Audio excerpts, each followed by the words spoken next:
student, welcome to my channel. I am Sunil Chaudhary. Today I am teaching you accountancy.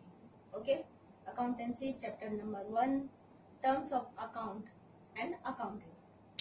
Today we are going to discuss about this topic, characteristics of accounting. Okay, accounting के characteristics क्या है, accounting means what.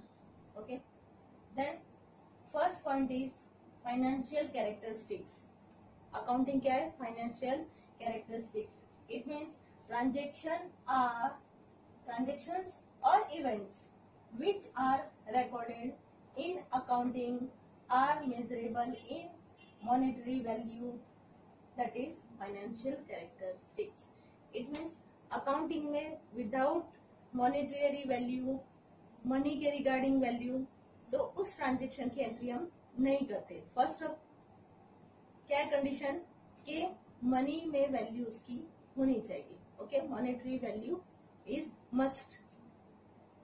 Suppose purchase goods worth ₹10,000, sell goods worth ₹5,000, पे salary ₹5,000, पे commission 2,000. तो आपने देखा जितने transaction मैंने आपको बताए सारे में अमाउंट है, विदाउट अमाउंट ट्रांजेक्शन्स नहीं है.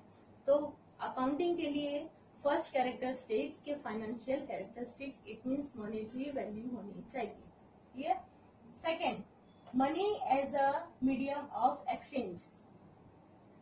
क्या होना चाहिए, जब भी आप कोई ट्रांजेक्शन कर रहे हो तो ट्रांजेक्शन में आपका मनी एक्सचेंज में होना चाहिए. इट मींस मीडियम आपका क्या होना चाहिए, मनी.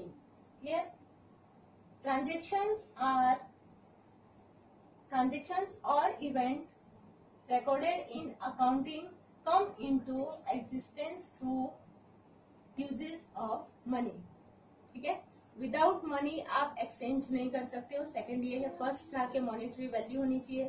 सेकंड, अगर आप कोई गुड्स परचेज कर रहे हो और सोल्ड कर रहे हो तो उसके एक्सचेंज में मनी होना चाहिए.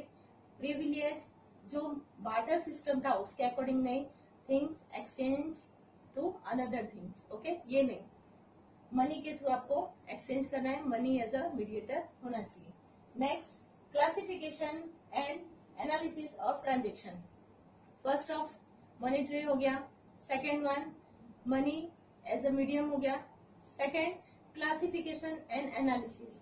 अब आपने ट्रांजेक्शन किया, उसके बाद आपने क्लासिफिकेशन किया कि ये ट्रांजेक्शन इकोनॉमिकल है या non economical.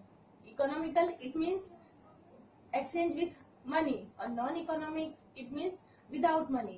Like I give you 2,000 rupees as a price. Okay, यहाँ बोलोगे मैम रुपीज तो है बट कुछ एक्सचेंज नहीं हो रहा है. This is your reward, this is your price. Okay, तो this transaction is non economical. So हमें क्या क्लासिफाई करना है, ये ट्रांजेक्शन इकोनॉमिकल है और या non economical. Second, interpretation of transactions. Accounts are prepared according to specific rules and principles, and then they are also interpreted on the basis of disclosed detail and figures. Okay, आपने find out कर लिया कि ये economical transaction है, economical transaction है. उसके बाद आपको क्या करना है, उसको इंटरप्रिटेट करना है. इट मीन ट्रांजेक्शन इकोनॉमिकल होने के बाद वो ट्रांजेक्शन कैसा है. इट मीन्स परचेज के regarding, sale regarding, okay, expense के रिगार्डिंग और इनकम के रिगार्डिंग. तो आपको फर्स्ट ऑफ आपने क्लासिफाई कर लिया कि this is economical transaction. But economical transaction में भी किस टाइप का ट्रांजेक्शन है, it means purchase regarding, related with sale, related with income, related with capital. Okay, उसके बाद आपको ये इंटरप्रिटेट करना है. Then quantitative information. All transactions, quantitative information means numerical inform. Financial का बेसिक ही है मॉनिटरी.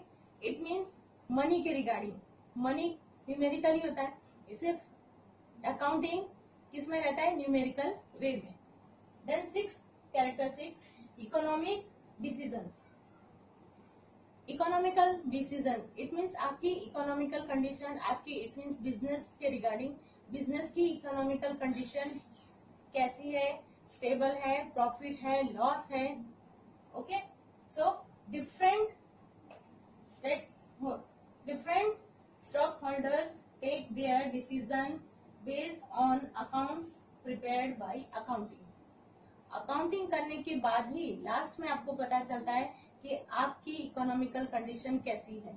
ओके, अगर आप अकाउंटिंग करोगे ही नहीं तो आपको पता ही नहीं चलेगा कि पूरे ईयर में आपने प्रॉफिट गेन किया, लॉस किया और जीरो में आपने बिजनेस किया. तो वो आपको कैसे पता चलेगा? By accounting. ओके, तो आपकी इकोनॉमिकल कंडीशन किसके थ्रू हम फाइंड आउट करते हैं? अकाउंटिंग के through. Then next, historical information. Historical information it means accounting एक खुद हिस्टोरिकल है. इट मीन्स आपका जो पास्ट की इंफॉर्मेशन है, पास्ट की इंफॉर्मेशन के थ्रू हम अकाउंटिंग कंप्लीट करते हैं, प्रेजेंट की इंफॉर्मेशन के थ्रू नहीं.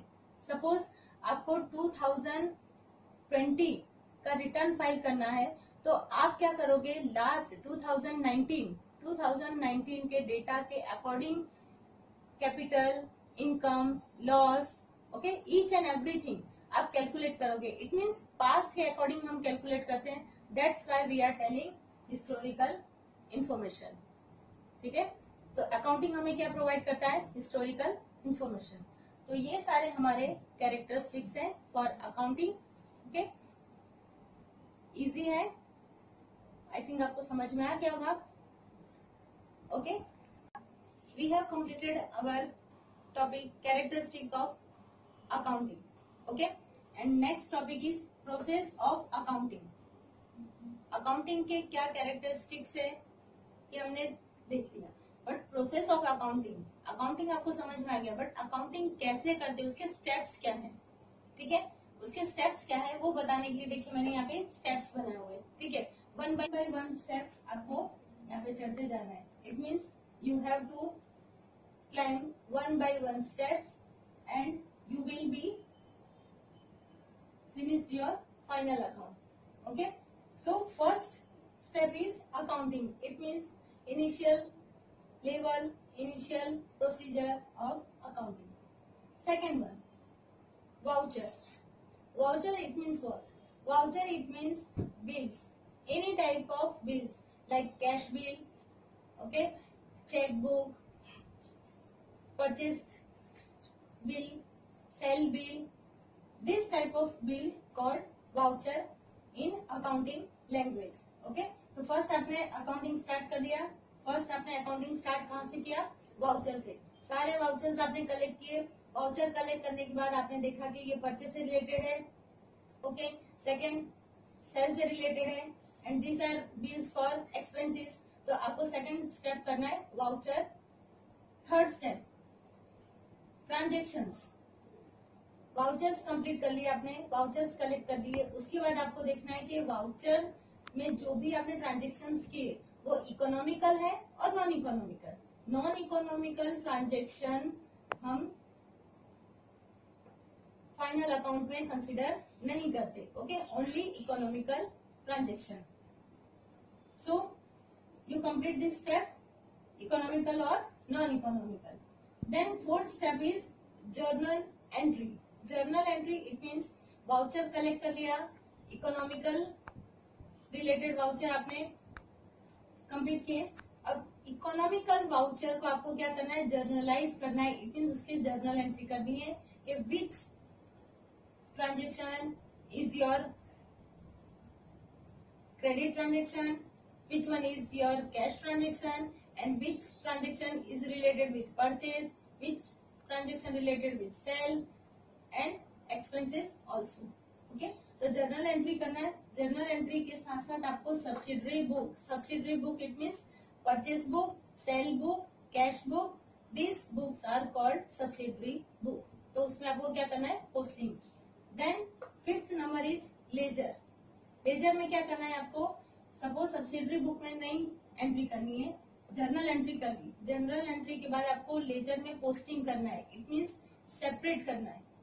ठीक है, कैपिटल. सपोज आपने एक जर्नल एंट्री की कि परचेज ₹5,000 परचेज गुड्स वर्थ ₹5,000।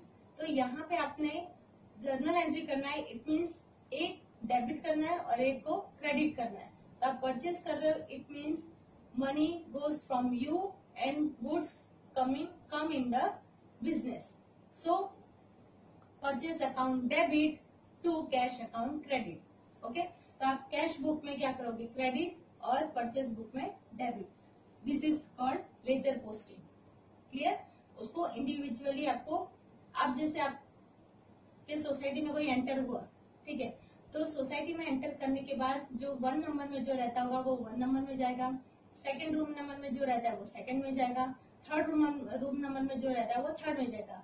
इसी तरह से अकाउंटिंग में भी जो जिससे रिलेटेड है, जो जिस घर में रहता है, इट मीन्स परचेज में जो परचेज के रिगार्डिंग जो ट्रांजेक्शन है उसको परचेज में डालो, सेल के रिगार्डिंग जो भी ट्रांजेक्शन है उसको सेल में डालो। ओके, और कैश से रिलेटेड जो भी ट्रांजेक्शन है उसको कैश में डालो। तो आपको क्या करना है, सबको अपने अपने घर पे पहुंचाना है। That is called posting, that is called laser. Clear? Next, trial balance and adjustment. Adjustment, trial balance it means कि जब आपने लेजर पोस्टिंग किया तो सारे का टोटल करने के बाद जो बैलेंसेस, जो फाइनल, जो आपने बैलेंस फाइंड आउट किया कि total amount for purchase, total amount for subsidiary book, sales book, cash book, तो सारे का जो टोटल अमाउंट हम ट्रांसफर करते हैं that is called trial balance. ठीक है, और ट्रायल बैलेंस के बाद लास्ट है फाइनल अकाउंट्स।